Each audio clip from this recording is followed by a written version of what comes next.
Menurut ayat Quran dan hadis Nabi itu nanti ada bermacam-macam. Ada orang beriman itu yang dimasukkan surga. Ada orang beriman itu yang dimasukkan ke dalam surga. Ada orang beriman itu yang disebut penduduk surga. Kenapa lain-lain, Pak? Karena waktu di dunia amalannya juga lain-lain. Ada orang beriman yang masuk surga. Ini paling murah tiketnya. Mau masuk surga? Kata Nabi begini, ma min abdin qala la ilaha illallah thumma mata ala dhalik illa dakhalal jannah. Kalau seorang hamba sudah mengucap dua kalimat syahadat, dia yakin dengan kebenaran kalimat itu sampai matinya, orang itu akan masuk surga. Abi Dzar yang waktu itu diajak bicara heran, ya Rasul kok gampang betul? Iya, walaupun orang itu mencuri, iya, walaupun orang itu berzina, iya, biar dia mencuri, biar dia berzina, kalau dia sudah mengucap dua kalimat syahadat, dia yakin dengan kebenaran kalimat itu sampai matinya, itu orang akan masuk surga.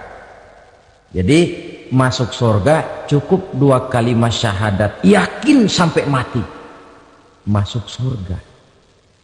Itu perkara masuk. Tapi kalau pertanyaannya diterusin, masuknya kapan, Pak? Nah, ini lain lagi urusannya. Sebab ada yang masuknya itu langsung, ada yang mampir dulu.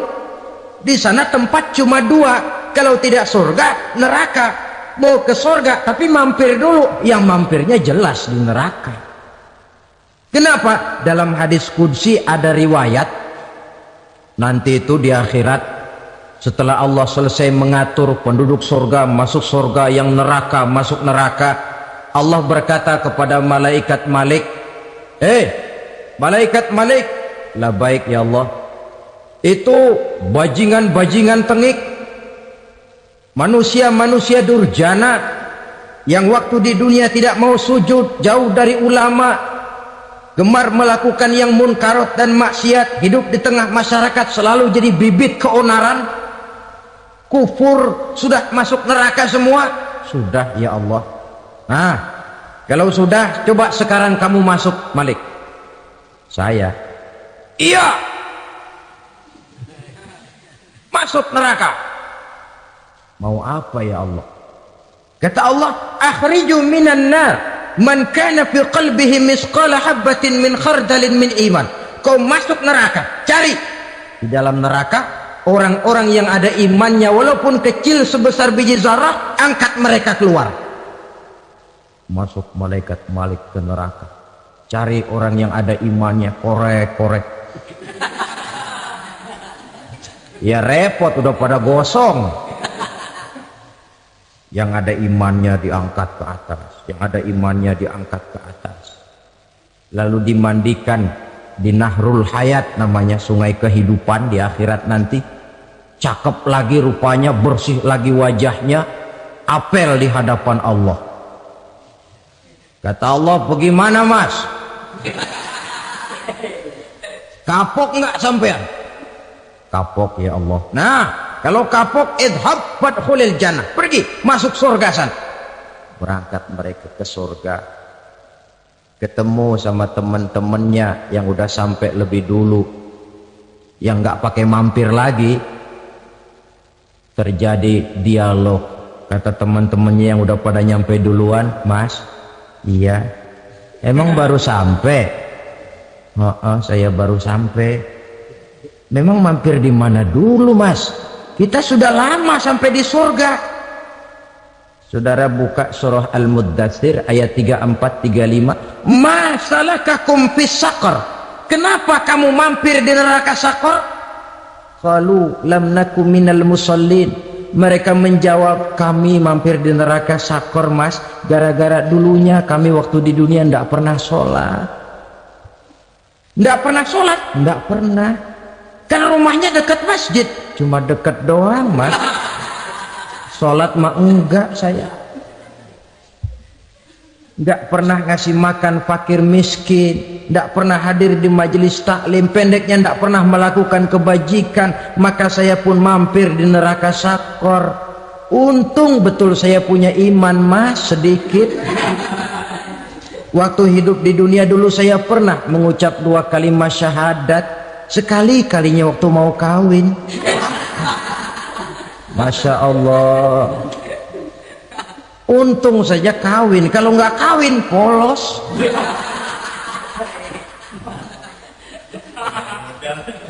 Itu juga pengulu sudah setengah mati ngajarin. Asyhadu alla, asyaduaan, asyaduaan.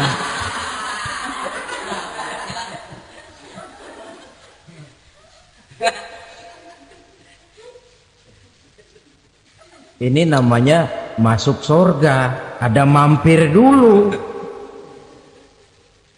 Ada pula orang mukmin itu yang dimasukkan surga. Namanya dimasukkan kan terima beres.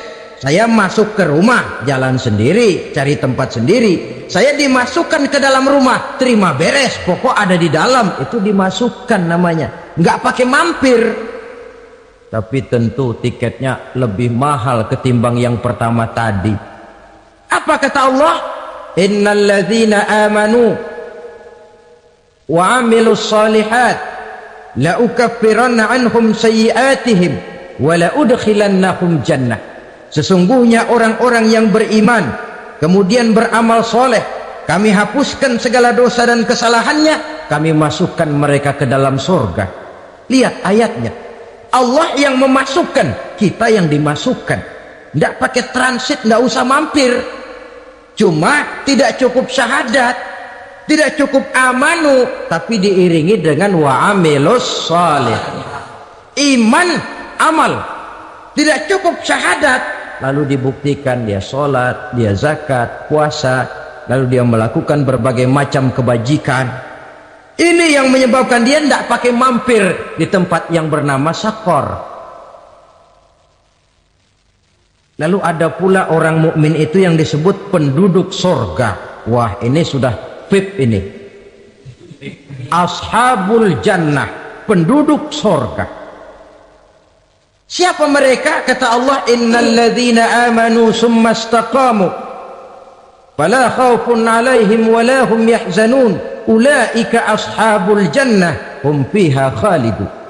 Sesungguhnya orang-orang yang beriman lalu istiqamah, tetap dalam melaksanakan perintah Allah, tidak goyah, tidak labil tapi stabil, istiqamah, mereka tidak takut dan tidak bersedih hati. Merekalah penduduk surga.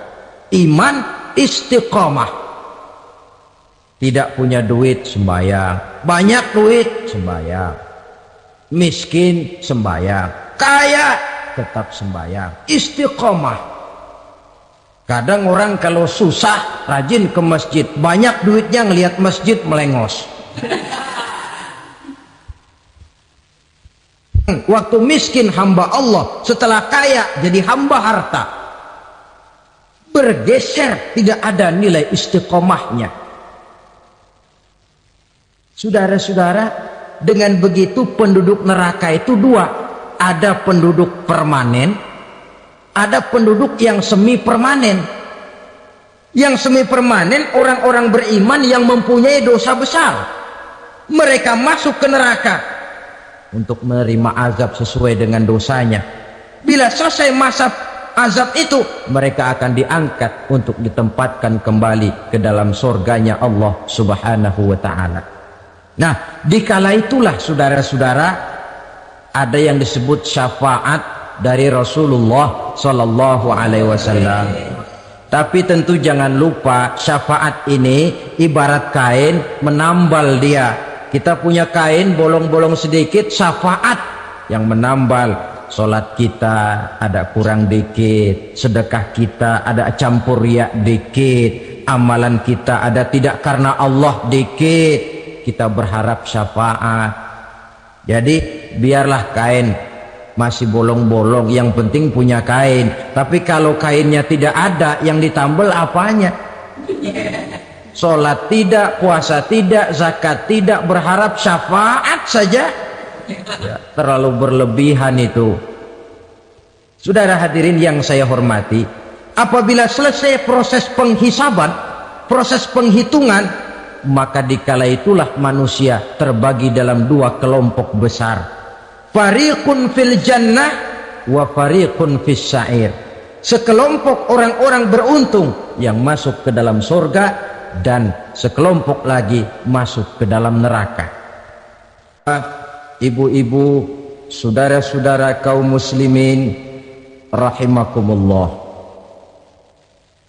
pada pertemuan yang lalu sudah saya jelaskan bahwa hidup selalu berakhir dengan kematian. Apabila datang kematian menimpa seseorang, datanglah kiamat baginya. Itu yang disebut dengan kiamat kecil. Hakikatnya mati adalah perpindahan dari kehidupan di dunia ini menuju kehidupan di alam barzakh. Menunggu kita di alam barzakh sampai datangnya saat kiamat. Entah 10 tahun, entah 100 tahun, entah 1000 tahun, hanya Allah saja yang maha tahu. Adapun orang-orang beriman yang melakukan amal kebajikan dalam kehidupan di dunia ini, masa penantian yang lama di alam barzakh buat mereka sebentar saja. Tetapi bagi orang-orang kafir yang ingkar, yang tidak beriman kepada Allah, yang hidup di dunia cuma menumpuk-numpuk dosa, tentu penantian di alam barzakh akan merupakan waktu yang sangat lama. Bukankah dalam kehidupan kita waktu itu memang relatif? Contoh misalnya, bagi pemuda-pemudi yang sedang duduk asyik memadu cinta, waktu 4-5 jam saja rasanya cuma 4-5 menit, tenggelam oleh keasikan. Tapi buat orang yang berbaring di rumah sakit, meratap di balik-balik apa itu tembok derita kata lagu, di balik dinding-dinding penjara, sehari bagai seminggu, seminggu rasa sebulan, sebulan boleh jadi rasa setahun. Penantian yang sangat lama. Kapan kiamat itu akan datang? Ini rahasia Allah. Jangankan kita yang orang awam, baginda Nabi sendiri tidak diberitahu oleh Allah kapan kiamat itu akan terjadi. Tetapi sungguh pun demikian, banyak hadis-hadis yang menjelaskan ciri atau tanda-tanda datangnya kiamat. Nah, kalau sudah bicara soal tanda, tanda kiamat itu ada dua. Pertama yang disebut alamatus sughra, tanda-tanda kecil. Ini waktunya masih ada tenggang.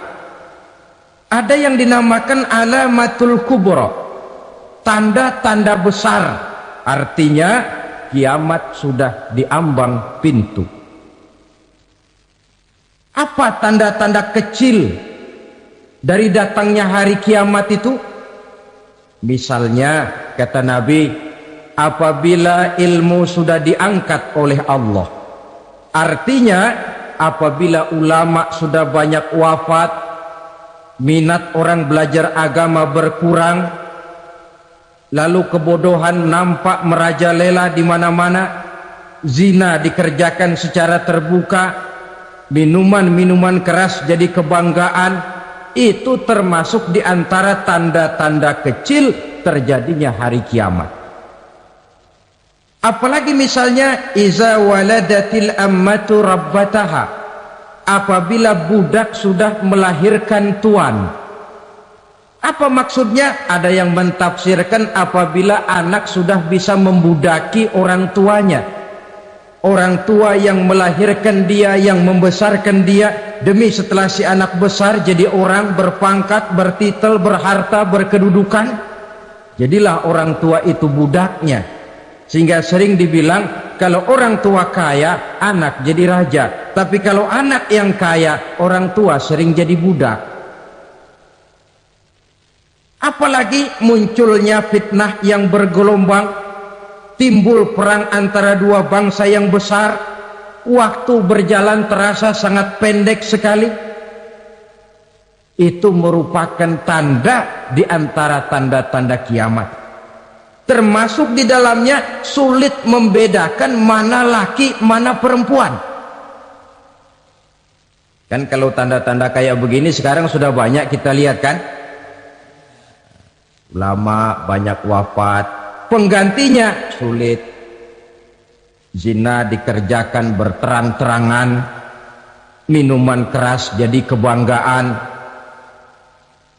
banyak anak membudaki orang tuanya, sulit membedakan mana laki mana perempuan. Kadang-kadang dari belakang kita lihat perempuan bener, begitu kita colek nengok jenggotan.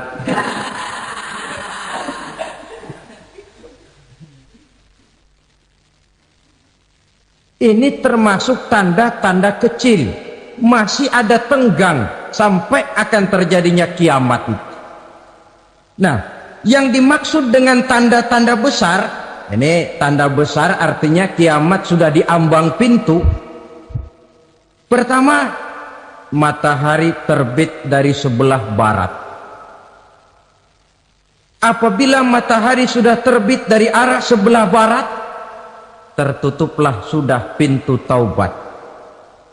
Bersabda Nabi kita, la taqumus sa'atu hatta tatlu'a syamsu min maghribiha.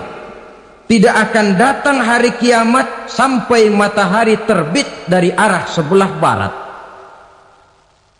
Wa iza tala'at, manakala matahari telah terbit dari arah sebelah barat, wara'ahan nasu, manusia banyak menyaksikan itu, amanu ajma'un, mereka pun lalu beriman. Yang tadinya kafir, yang tadinya ingkar, yang tadinya membangkang, setelah melihat matahari terbit dari sebelah barat, buru-buru beriman, berlomba-lomba mengucap dua kalimat syahadat. Tapi apa yang terjadi? Kata Nabi, wadzalika hina la yanfa'u nafsan imanuha lam takun amanat min qabl. Hari itu adalah hari yang iman sudah tidak berguna lagi bagi seseorang apabila sebelumnya memang dia tidak pernah beriman. Au kasabat fi imaniha khaira, atau beriman tetapi tidak pernah melakukan kebajikan di dalam keimanannya itu. Hari yang sudah kasib, hari yang sudah terlambat, beriman tidak akan ada gunanya lagi. Ini pelajaran buat kita. Sebelum sang surya terbit dari sebelah barat, sebelum nafas sampai di tenggorokan, artinya pintu taubat masih terbuka. Kalau dua hal itu sudah terwujud, nafas sudah sampai di kerongkongan atau matahari sudah terbit dari arah sebelah barat, tertutuplah sudah pintu taubat. Tak ada lagi gunanya pangkat, jabatan, harta, bahkan beriman pun dalam suasana macam itu too late, kata orang Kulon. Sudah terlambat. Matahari terbit dari arah sebelah barat, itu tanda besar, artinya kiamat sudah diambang pintu. Lalu apalagi tanda besar? Munculnya Dajjal. Dajjal artinya pendusta-pendusta yang menyesatkan manusia. Ada dua macam Dajjal, saudara. Ada Dajjal kecil, ini Dajjal kelas teri. Kalau ini sejak zaman Rasulullah sudah ada itu, tiap zaman ada. Di zaman Rasulullah misalnya ada yang bernama Aswad al-Unsi dari Yaman, Ada yang namanya Musailamah Al-Kazzab dari Yamamah. Ada yang namanya Ibnu Sayyad dari Madinah. Ini dajjal-dajjal di zaman Rasul. Musailamatul Kazzab memproklamirkan diri jadi nabi dia. Di zaman Rasul masih hidup. Ini dajjal zaman Nabi. Di zaman sahabat muncul dajjal-dajjal. Di zaman kita sekarang ini dajjal-dajjal pun gentayangan. Dajjal-dajjal kelas teri. Kerjanya mendustakan manusia, menyesatkan manusia, memalingkan manusia dari jalan yang benar dan diridhoi oleh Allah Subhanahu wa taala. Adapun yang merupakan tanda besar dari datangnya kiamat, dajjal-dajjal kelas kakap. Pembohong-pembohong besar yang menyesatkan masyarakat manusia berpaling dari jalan Allah mengikuti jalan mereka. Apa sih ciri dajjal itu? Kata Nabi dalam hadis Bukhari Muslim, innad dajjala, sesungguhnya yang namanya dajjal itu yakhruju, satu saat akan muncul mendekati hari kiamat. Wa inna ma'ahu ma'an, si dajjal ini membawa air, wa naran, dan juga membawa api. Dua simbol. Di tangan yang satu dia bawa air, di tangan yang satu dia bawa api. Wa ammal ladzi yarahu an-nasu ma'an fanarun, adapun yang orang banyak lihat air, hakikatnya adalah api. Yang dilihat api, hakikatnya adalah air. Oleh sebab itu, kalau api yang ditawarkan, ambillah air. Kalau air yang ditawarkan, pilihlah api. Maksudnya apa ini? Ini bahasa simbol, saudara-saudara. Dajjal bicaranya seolah-olah untuk kepentingan manusia, menawarkan surga. Surga yang dia tawarkan hakikatnya neraka. Hai manusia, kalau kau mau bahagia, jangan dekat-dekat dengan agama. Sholat itu tidak efektif dan efisien, tidak produktif dari segi ekonomi itu. Menghadiri majelis taklim cuma buang-buang waktu. Tahajud, tasbih, tahlil, baca Quran, apa itu? Pekerjaan mubazir saja. Hidup ini cuma sekali, masa yang cuma sekali, manfaatkan dengan sebaik-baiknya. Mumpung, dibawanya sifat mumpung tetapi dalam pengertian yang sangat negatif. Bicaranya seolah-olah untuk kepentingan manusia, tetapi sebenarnya menjerumuskan manusia. Menawarkan air tapi sebenarnya api, menawarkan api tapi hakikatnya air. Buat apa kamu sholat? Buat apa kamu bayar zakat? Buat apa kamu puasa? Surga yang dicanangkan dajjal hakikatnya neraka. Neraka yang digambarkan dajjal pada dasarnya adalah surga. Jadi memutarbalikkan fakta itu kerjaan dajjal. Yang hak jadi batil, yang batil dibilang hak, yang benar jadi salah, yang salah malah jadi benar. Tuntunan disuruh jadi tontonan, tontonan malah menjadi tuntunan. Itu pekerjaan dajjal profesinya. Zamannya Nabi Adam, dajjalnya kan iblis. Betul? Betul. Apa sih gang kerayuan iblis itu? Allah setelah menciptakan Nabi Adam kan bilang, Adam, kau dan istrimu Hawa tinggal di surga ini. Seluruh fasilitas yang ada di surga persilahkan kau nikmati.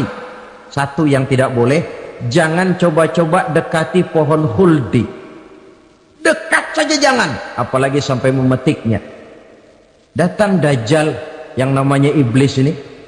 Adam, kamu tahu nggak kenapa tidak boleh makan buah khuldi?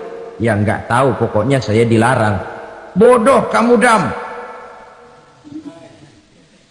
Khuldun artinya kekal.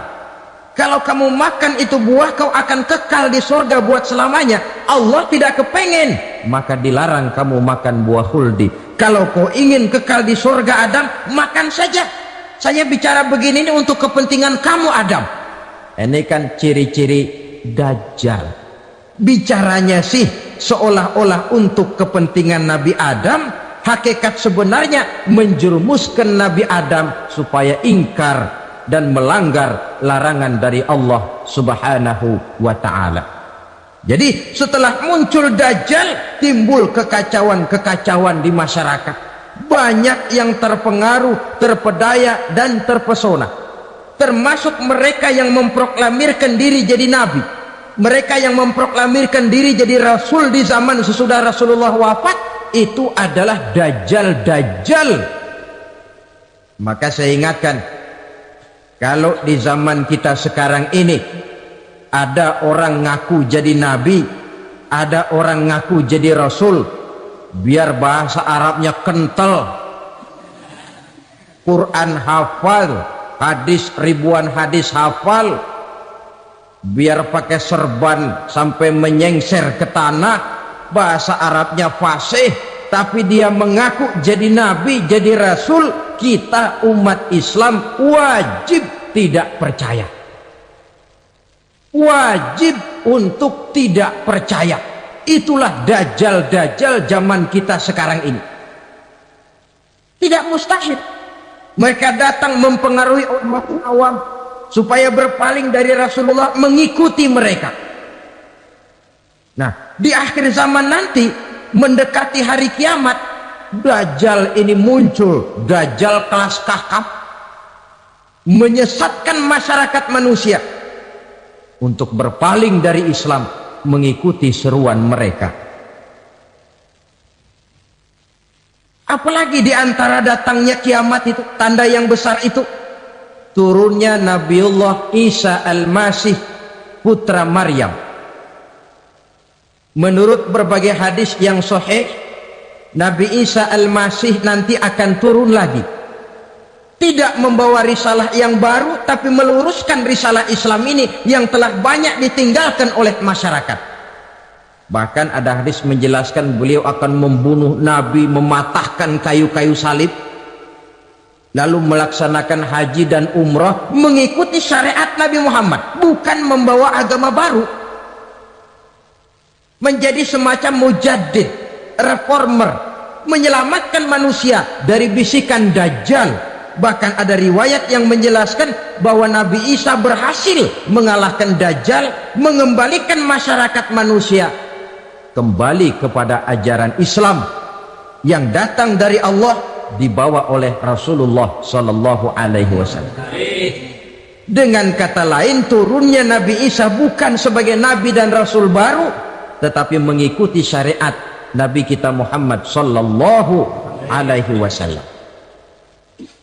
Saudara hadirin, ibu-ibu hadirat yang saya hormati, kemudian apalagi di antara tanda-tanda besar akan datangnya kiamat itu?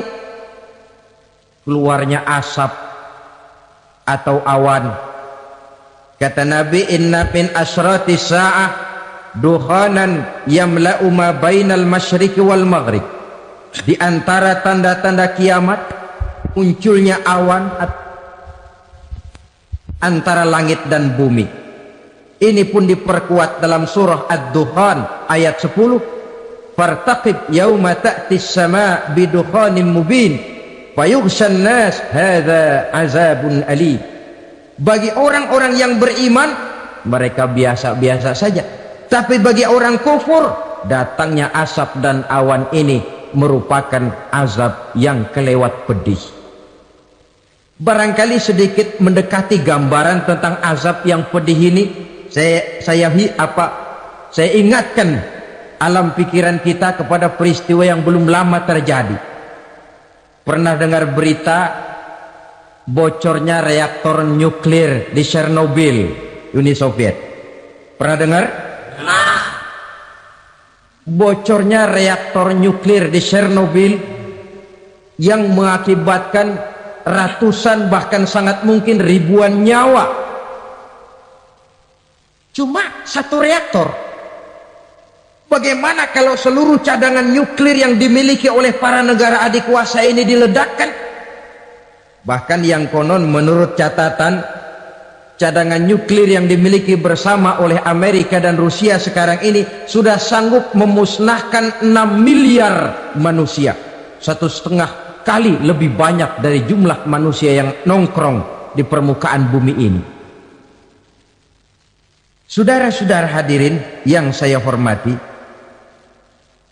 lalu saat mendekati hari kiamat, apalagi tandanya? Setelah Nabi Isa wafat, pada saat turunnya yang kedua kali, lalu Allah meniupkan angin sejuk. Semua orang-orang beriman, orang-orang baik wafat, sehingga penghuni bumi ini cuma tinggal lagi terdiri dari orang-orang kafir. Tidak ada lagi di bumi ini yang bisa mengucapkan Allah. Sehingga dalam hadis qudsi itu ada keterangan, innallaha azza wa jalla yaqulu li Israfil. Allah pernah pesan kepada malaikat Israfil, kata Allah, Israfil, idza sami'ta qailan yaqul Allah Allah fa akhirin nafah 40 sanatan ikraman liqailiha. Hai Israfil, apabila kau dengar di permukaan bumi masih banyak orang yang mengucapkan Allah Allah, maka tunda sangkakala kiamat itu 40 tahun. Untuk apa? Ikraman liqailiha, menghormati orang yang mengucapkan Allah Allah itu. Wah, jadi karena sekarang masih banyak yang mengucapkan Allah, besar hatilah kita, masih jauh kiamat itu. Tapi jangan lupa, kiamat pribadi, kiamat kecil itu yang nggak kita sangka-sangka. Ajal datang mencabut nyawa, itu kiamat pribadi, dan itu yang pasti kita hadapi, dan itu yang membuat kita tidak boleh bersikap main-main di dalam kehidupan sekarang ini. Saudara hadirin yang saya hormati, tidak ada lagi orang-orang muslim. Seluruh penduduk dunia ini kafir. Lalu terciptalah struktur sosial yang berlandaskan prinsip hidup semau gue. Bakal terjadilah prinsip di mana yang kaya menyantap yang miskin, yang kuat menindas yang lemah. Hidup sudah bagaikan di rimba belantara, berlaku hukum rimba, siapa yang kuat dia yang menang, siapa yang lemah menjadi mangsa. Timbul kekacauan, maksiat merajalela, munkarat menjadi-jadi, sehingga isi bumi ini penuh dengan segala macam perbuatan dosa. Tidak ada perlunya lagi alam diperpanjang temponya. Datang saat yang sudah dijanjikan oleh Allah Azza wa Jalla, maka terjadilah yang disebut kiamat kubra, kiamat besar, kiamat ancur-ancuran. Bagaimana kejadian ini dimulai? Dalam surah Az-Zumar ayat 68, Allah Subhanahu wa taala berfirman, wa nufikha fis-suri fasa'iqa man fis samawati wa man fil ardi illa man sya'allahu. Maka manakala ditiuplah sangkakala, terkejutlah seluruh yang ada di langit dan seluruh yang ada di bumi. Bila saat kiamat datang, Allah perintah malaikat Israfil, Israfil, tiup sangkakalamu. Ditiuplah sangkakala oleh malaikat Israfil. Yang akibat daripada tiupan itu, seluruh yang ada di langit, seluruh yang ada di permukaan bumi terkejut. Yang ada di langit siapa? Malaikat kan. Bayangin aja kalau malaikat kaget, apalagi kita. Terkejut seluruh makhluk yang ada di bumi, yang ada di langit mendengar suara sangkakala itu. Bunyinya tidak sanggup kita bayangkan dahsyatnya. Ledakan nuklir, ledakan neutron belum apa-apa ketimbang bunyi sangkakala malaikat Israfil ini. Nah, lalu mendengar bunyi sangkakala ini, gemparlah makhluk, kacaulah alam. Bumi gempa, planet-planet bertabrakan, gunung meletus, air laut tumpah ke darat, angin topan bertiup, halilintar menyambar, lalu semua yang bernama hidup mati total. Mati bareng tanpa persiapan. La haula wala quwata illa billah. Saya kadang-kadang dalam tafakur bermohon, ya Allah, mudah-mudahan saya nggak nemuin kiamat beneran. Ngeri. Tidak bisa kita bayangkan macam apa suasana seperti itu. Allah saja banyak memberikan gambaran, misalnya Al-Qari'ah, wa mal qari'ah, wa ma adraka mal qari'ah. Kejadian yang menggemparkan. Tahukah kamu apa kejadian yang menggemparkan itu? Yauma yakunun nasu kal farasil mabsus wa takunul jibalu kal ihnil manfus. Pada saat itu manusia berterbangan bagai kupu-kupu, gunung berterbangan seperti kapas ditiup angin. Gunung saja macam kapas, konon lagi manusia. Kematian total, mulai semut sampai gajah mati, jin mati, iblis mati, malaikat mati. Malaikat saja mati. Saudara hadirin yang saya hormati, kematian total yang tanpa persiapan. Orang bilang, Pak, kalau mati bareng begitu yang repot malaikat maut dong ya, cabut sana, cabut sini. Itu kalau menurut logika kita, mestinya begitu menurut logika. Tapi logika juga yang nggak perlu serepot itu. Sebab untuk mematikan listrik di wilayah DKI, di wilayah Jakarta, nggak perlu tiap rumah didatengin, matiin, ya lama. Cukup dari kantor pusatnya saja PLN, tekan satu tombol, gelaplah seluruh Jakarta. Saudara hadirin yang saya hormati, kematian total. Lalu setelah kematian total, planet-planet juga mati, dalam arti tidak bergerak dan beredar. Angin mati, dalam arti tidak bertiup. Air mati, dalam arti tidak ada riak gelombang. Pokoknya semua mati. Kullu nafsin za'iqatul maut, semua yang bernafas mati. Dalam ayat lain, kullu man 'alaiha fan, semua yang ada di permukaan bumi fana. Yang kekal cuma Allah Subhanahu wa ta'ala. Yang paling belakang mati malaikat maut dan malaikat Israfil. Tapi mati juga sesuai dengan janji Allah. 10 lamanya. Tidak dijelaskan oleh Abi Hurairah 40 jam, apa 40 hari, apa 40 tahun. Hadis-hadis cuma menyebutkan 40 saja. Sunyi alam, yang tinggal cuma Allah saja lagi. Ketika itu Allah berseru-seru, katanya, limanil mulkul yauma, siapa para penguasa hari ini? Mana itu raja-raja dan penguasa yang dulu mengaku jadi Tuhan? Fir'aun, mana Fir'aun sekarang? Yang dulu jadi raja, merasa berhasil, sombong, lalu tidak mau turun-turun dari kekuasaannya, sampai kepada puncak kekurang ajarannya mengangkat diri jadi Tuhan. Mana itu Fir'aun?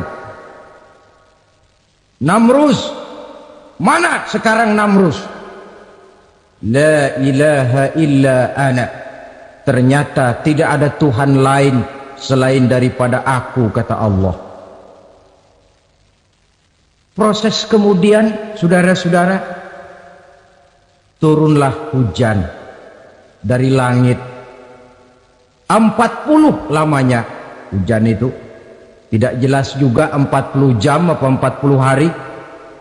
Setelah air turun membasahi, datanglah tiupan sangkakala yang kedua.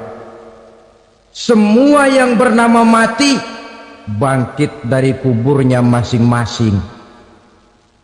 Ini yang disebut Yaumul Ba'thi, hari kebangkitan.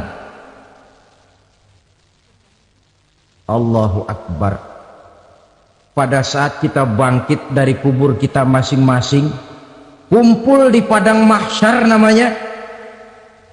Bayangin aja, saya sendiri nggak sanggup bayangin.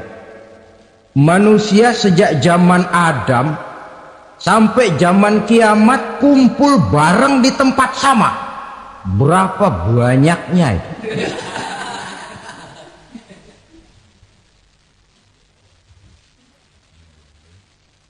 Dan yang luar biasa menurut satu riwayat, pada saat bangkit itu, Masya Allah, roman muka kita berubah,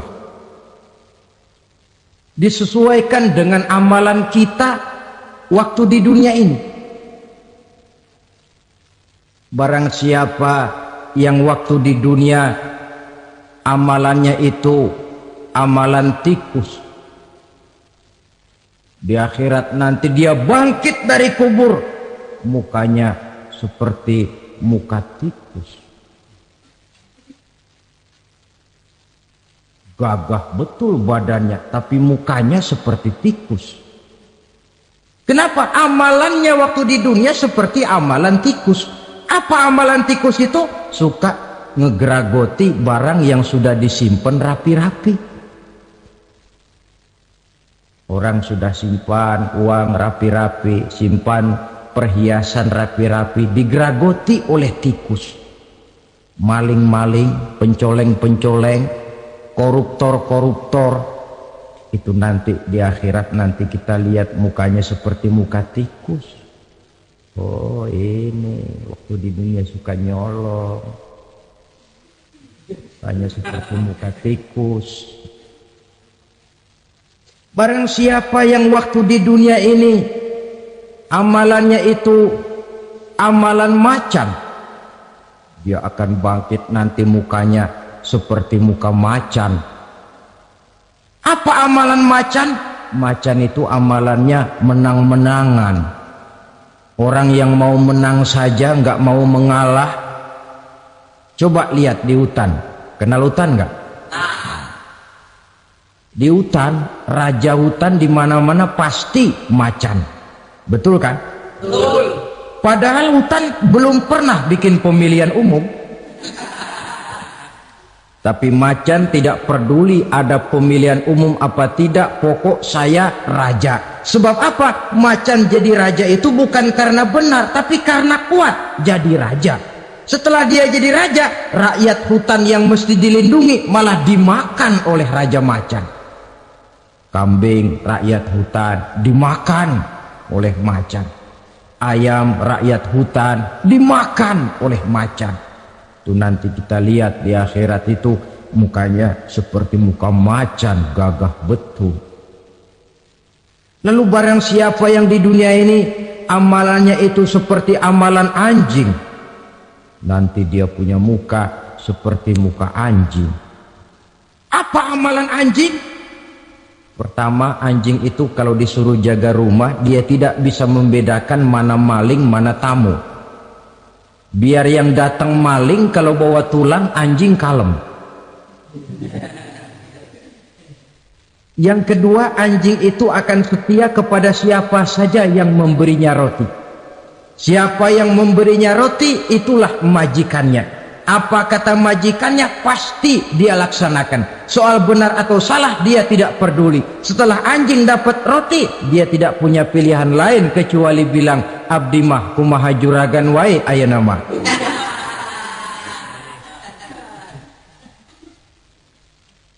Saudara hadirin yang saya hormati, berkumpul di padang mahsyar, tiap orang sibuk dengan persoalannya masing-masing. Matahari waktu itu didekatkan oleh Allah, panas luar biasa. Ada yang saking panasnya itu mencucurkan peluh keringat sampai sebatas mata kakinya. Ada yang keringatnya sampai sedengkulnya, ada yang keringatnya sampai sepusatnya, ada yang keringatnya mengalir sampai sebahunya, ada yang kelelap oleh keringatnya sendiri, sementara orang di sampingnya nggak apa-apa. Bergantung lagi amalan dia waktu di dunia ini. Saudara-saudara, sebagian orang dalam kepanikan padang mahsyar berombong-rombong datang mereka menghadap Nabi Adam. Ya Adam, anta abal bashar. Hai Adam, Tuhan adalah bapak moyang manusia. Kami sebentar lagi akan disidang, dimintakan pertanggungan jawab. Tolonglah kami, hai Adam. Kata Nabi Adam, jangankan nolongin sampean, saya sendiri tanggung jawab di hadapan Allah. Ketika dulu tidak boleh makan khuldi, saya serobot. Sudahlah, urus diri masing-masing saja, nafsi. Begitu kata Nabi Nuh, begitu kata Nabi Ibrahim. Tiap orang bertanggung jawab sendiri-sendiri. Ketika itulah saudara-saudara, nikmatnya menjadi umat Nabi besar Muhammad sallallahu alaihi wasallam. Sebab apa? Walaupun menurut abjad kita ini umat paling belakang, kita ini toh, karena Nabi Muhammad adalah Nabi akhir, tapi akan dihisap lebih dulu, lewat di atas sirat lebih dulu, masuk surga lebih dahulu ketimbang umat-umat belakangan. Ketika Rasul mendekati ajal, beliau tanyakan itu kepada malaikat Jibril. Malaikat Jibril berkata, Muhammad jangan khawatir, Allah sudah berjanji, inni haramtul jannata ala sairil anbiya hatta tadkhulaha anta, wa haramtuha ala sairil umami hatta tadkhulaha ummatuka. Surga aku haramkan buat seluruh nabi kecuali kalau engkau Muhammad sudah masuk ke dalamnya, dan surga aku haramkan buat seluruh umat kecuali kalau umatmu Muhammad sudah masuk ke dalamnya. Logikanya, walaupun menurut abjad kita umat paling belakang, bakal dihisap paling dulu, lewat di atas sirat paling dulu, masuk surga paling dulu, kalau mampir ke neraka juga paling ya resiko. Jangan mau enaknya aja paling dulu. Saudara hadirin yang saya hormati, setelah masa kebangkitan itu jangan dikira begitu bangkit langsung diperiksa, masih menunggu menanti ribuan tahun perhitungan padang mahsyar untuk sampai kepada proses yang disebut yaumul hisab, hari perhitungan. Seorang demi seorang bakal dipanggil. Bayangkan saja, kita se-RT saja di absen, kadang-kadang perlu waktu lama. Ini manusia sejak zaman Nabi Adam sampai datang hari kiamat, satu demi satu disidang di hadapan Qadhi Rabbul Jalil. Status sosial copot sudah waktu itu. Yang pernah jadi hartawan di situ tidak lagi kelihatan kehartawanannya. Yang pernah jadi jenderal tidak lagi dipanggil jenderal. Yang ustadz tidak lagi dipanggil al-mukarramnya. Seluruh status sosial selesai. Dipanggillah kita seorang demi seorang menghadap Qadhi Rabbul Jalil. Bagaimana proses penghisaban itu? Pertama, proses tanya jawab. Di antaranya ada hadis menyatakan, lan tazula qadama 'abdin yaumal qiyamah hatta yus'ala an arba'i khisalin. Besok di hari kiamat tidak akan bergeser telapak kaki seorang hamba sampai dia ditanya lebih dulu tentang 4 persoalan. Tentang ilmunya, kemana ilmu itu diamalkan.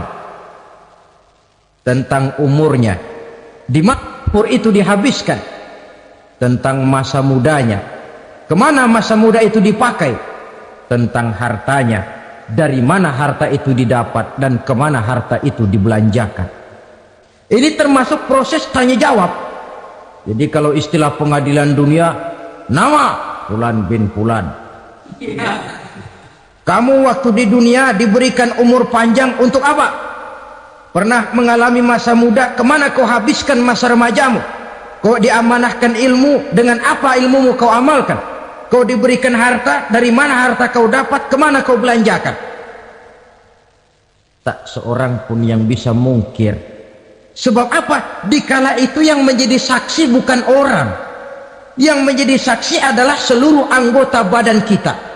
Tangan bicara, kaki jadi saksi terhadap seluruh amalan yang pernah kita kerjakan pada saat kehidupan di alam dunia ini. Selesai proses tanya jawab, lalu diperlihatkan buku catatan kita waktu hidup di dunia ini. Jangan lupa Allah itu menyiapkan 2 superkomputer kepada kita. Sebelah ditempelin sebelah kanan, yang sebelah tempelin di sebelah kiri. Komputer itu namanya Raqib dan Atid, 2 malaikat yang apabila baik kita lakukan, refleks saja akan menulis kebajikan kita. Jahat kita kerjakan, akan tertulis. Catatan itu nanti diperlihatkan kepada kita. Waduh, alangkah malunya pada saat diperlihatkan catatan kita, buku rapot kita merah melulu. Barangkali diperiksa sambil diomelin, brengsek lo, buku merah melulu begini, bagaimana waktu hidup di dunia? Tidak cukup diperlihatkan buku catatan kehidupan, rekaman kehidupan. Rekaman kehidupan kita secara utuh sejak terlahir sampai ajal datang merenggut nyawa. Barangkali mirip dengan video sekarang ini, di mana terekam dengan baik seluruh kegiatan kita sejak yang sekecil-kecilnya sampai kepada yang sebesar-besarnya. Untuk kemudian kita pun menerima balasan. In khairan fa khairun wa in syarran fa syarrun. Kalau baik ya baik balasannya, kalau jahat ya jahat juga balasannya. Catatan-catatan kita diberikan. Kalau banyak kebajikannya diberikan di tangan kanan dengan cara yang halus. Kalau banyak kejahatannya diberikan dari sebelah kiri atau dilempar dari belakang. Itulah sebabnya sejak di dunia ini kita sudah mohon kepada Allah, ketika berwudu membasuh tangan kanan, apa kita bilang? Allahumma a'tini kitabi biyamini wa hasibni hisaban yasira. Ya Allah, berikan saya kitab di tangan kanan, dan kalau saya memang perlu dihisap, hisaplah saya yang seringan-ringannya. Tangan kiri berlindung kita kepada Allah, jangan sampai diberikan kitab di tangan kiri atau dari arah sebelah belakang. Wa a'udzubika an tu'tiya kitabi bishimali aw min wara'i zuhri, dari arah sebelah belakang. Na'udzubillah min dzalik. Setelah selesai lewat proses penghisaban, lewat mizan, timbangan, maka yang sudah selesai dihisab itu bergeraklah menuju sirat, jembatan yang terbentang menuju surga melalui neraka. Saudara-saudara, panjangnya perjalanan sirat itu memakan waktu ratusan tahun. Tetapi orang yang lewat di atas sirat pun macam-macam, bergantung amalannya ketika di dunia ini. Ada yang lewat di atas sirat itu kalbarkil khatib, seperti kilat yang menyambar, lep, sudah sampai dia di surga. Cepat bukan main. Ada yang lewat di atas sirat itu seperti orang lari-lari. Ada yang lewat di atas sirat itu seperti orang jalan biasa. Ada yang sambil merangkak, ada yang sambil ngesor, ada yang sambil gelayutan, ada yang selamat sampai ke ujung ke surga, ada yang tergelincir jatuh masuk ke dalam neraka, bergantung amalannya dalam kehidupan di dunia sekarang ini. Tiap kita akan melewati yang namanya sirat ini. Saudara-saudara kaum muslimin yang saya hormati,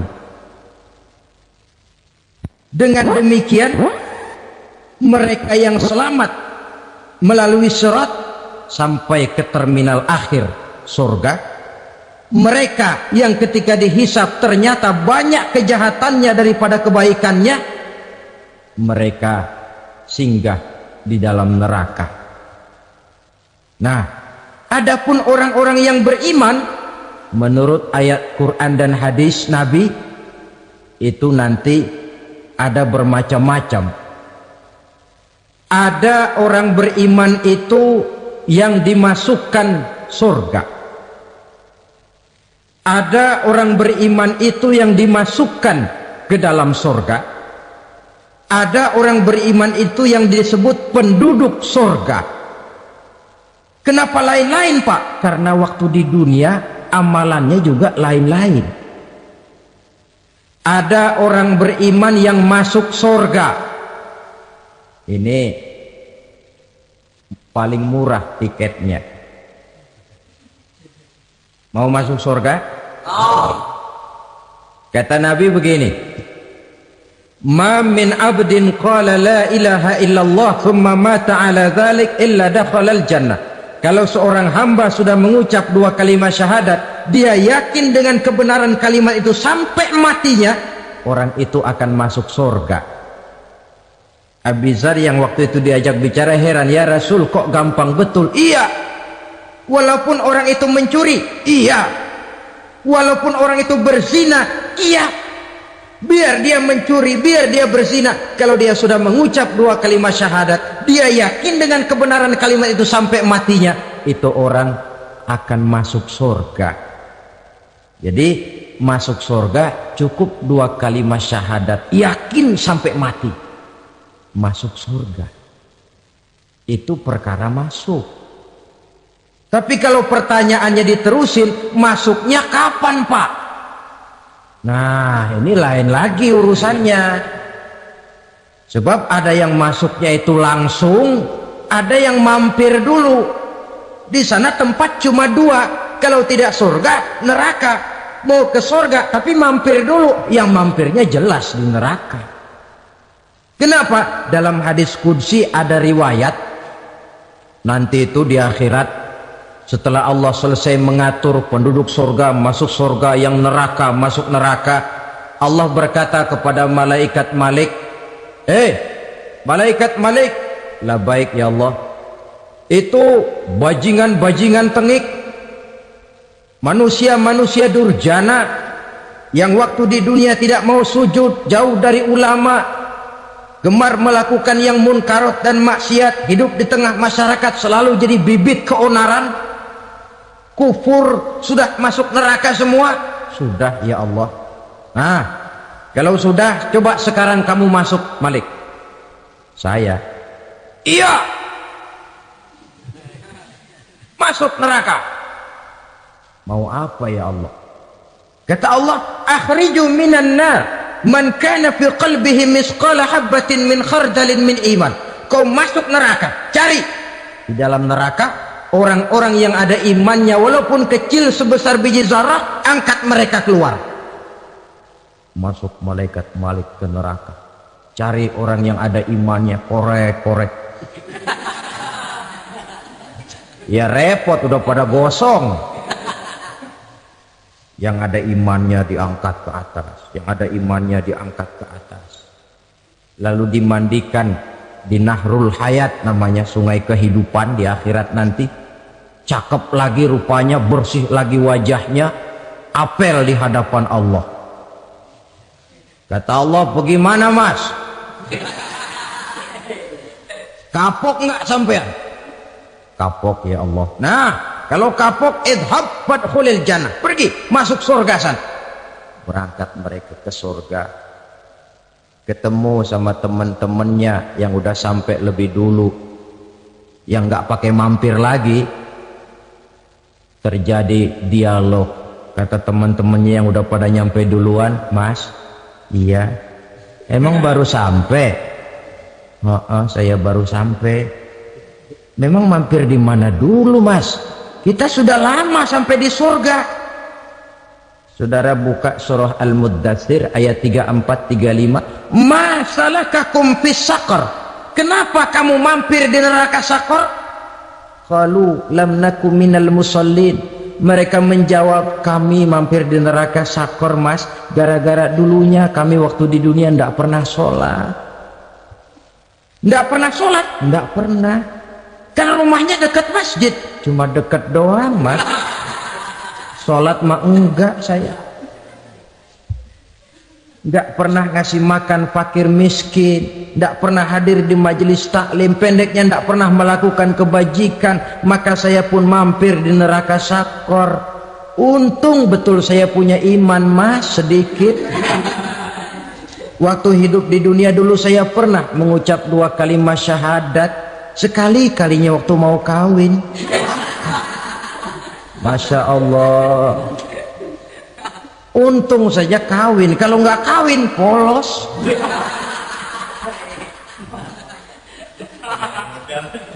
Itu juga pengulu sudah setengah mati ngajarin asyhadu alla asyaduaan asyaduaan.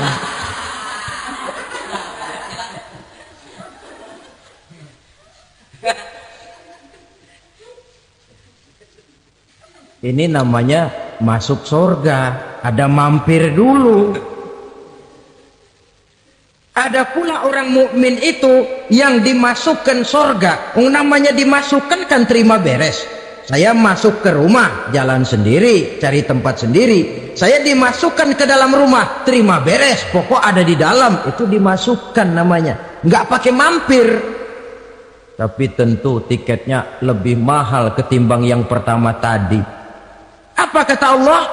Innal ladzina amanu wa amilus solihat la ukaffiranna anhum sayyi'atihim wa la udkhilannahum jannah. Sesungguhnya orang-orang yang beriman kemudian beramal soleh, kami hapuskan segala dosa dan kesalahannya, kami masukkan mereka ke dalam surga. Lihat ayatnya, Allah yang memasukkan, kita yang dimasukkan.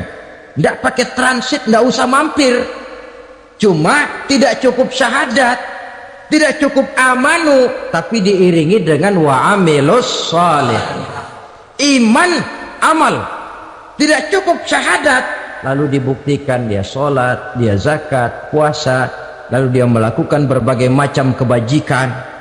Ini yang menyebabkan dia tidak pakai mampir di tempat yang bernama Saqar. Lalu ada pula orang mukmin itu yang disebut penduduk surga. Wah, ini sudah VIP ini. Ashabul jannah, penduduk surga. Siapa mereka? Kata Allah, innal ladzina amanu summa istaqamu fala khaufun 'alaihim wala hum yahzanun ulaika ashabul jannah hum fiha khalidun.